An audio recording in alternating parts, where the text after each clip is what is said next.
ලෝකයක් වෙලාගෙන තියෙන මේ කොරෝනා වෛරසය හැදිලා තියෙන සියලුම දෙනාටත් නිරෝගී සම්පන්නිය ප්‍රාර්ථනා කරමින් අපිත් මේ තියෙන සෞඛ්‍ය නීති රීති පිළිපදිමින් ඔක්කොම පරිස්සම් වෙමු කියලා මතක් කරන ගමන් අද අපි අපේ vlog එක පටන් ගන්නයි හදන්නේ.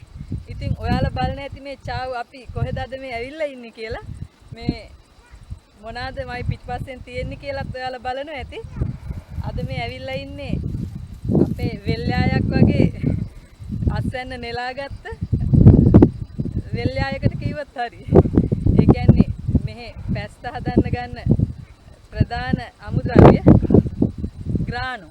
ඒ කියන්නේ Grano අස්වැන්න නෙලාගත්ත යායකට තමයි අද මේ ඇවිල්ලා ඉන්නේ. මම ඔයාලා අපේ වීඩියෝත් එක්ක රැඳිලා ඉන්න. ඔයාලට බලා ගන්න පුළුවන් Grano නෙලන්නේ කොහොමද? ඔක්කොම දේවල් සිද්ධ වෙන්නේ කොහොමද කියලා.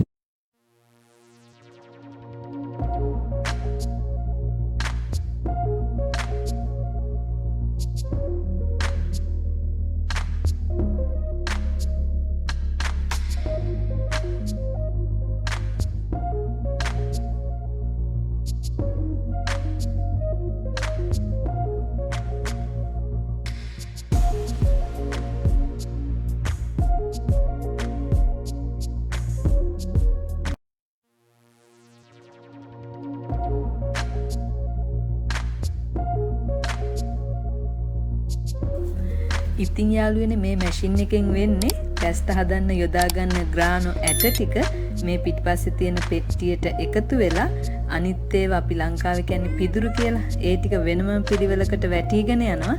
ඒ ටිකට මොකද වෙන්නේ කියලා ඔයාලට බලා ගන්න පුළුවන් මේ වීඩියෝ එකත් එක්ක රැඳිලා හිටියොත්.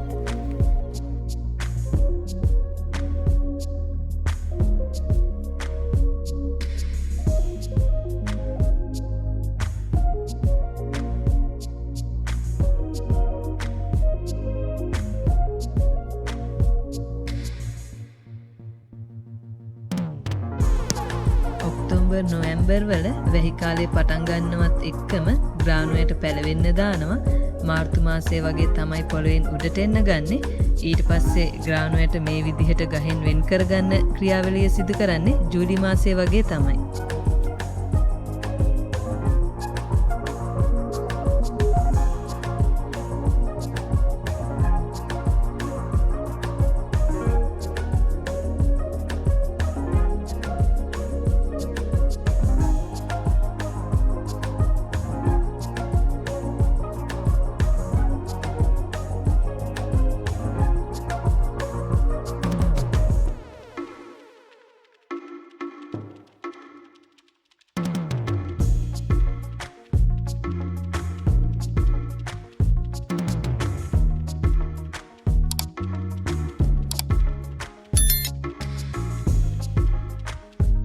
ඉතින් ඔයාලා බලන්න ඇති මම මේ පිටිපස්සේ තියෙන්නේ මොකක්ද කියලා.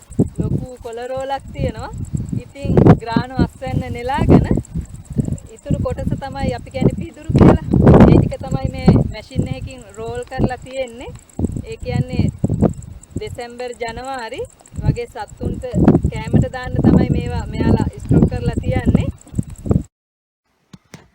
ඉතාලිය කියන්නේ කෘෂිකර්මාන්තයට ප්‍රමුඛ ස්ථානයක් දෙන රටක්. අගෝස්තු මාසයේම ගොඩාක් තැන්වල කරන්නේ Grano වල අස්වැන්න නෙලාගෙන මේ විදිහට කොළ රෝල් කරලා තියාගන්නවා.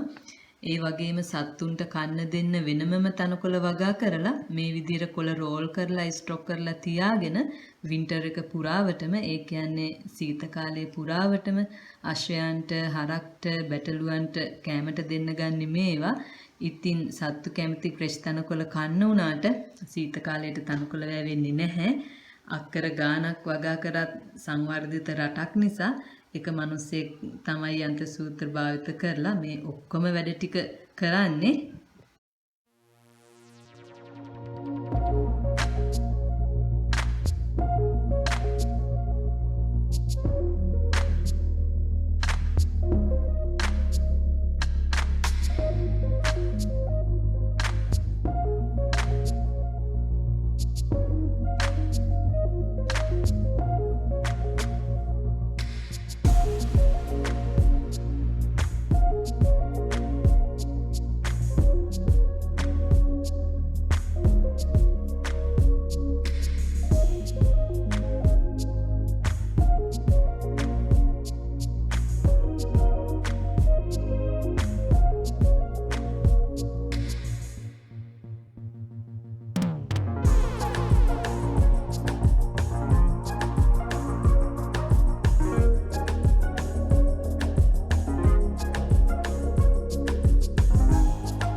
අදට අපි ඔබෙන් සමුගන්නයි හදන්නේ. ඉතින් අලුත්ම vlog එකකින් අපි ආයෙ හම් වෙමු.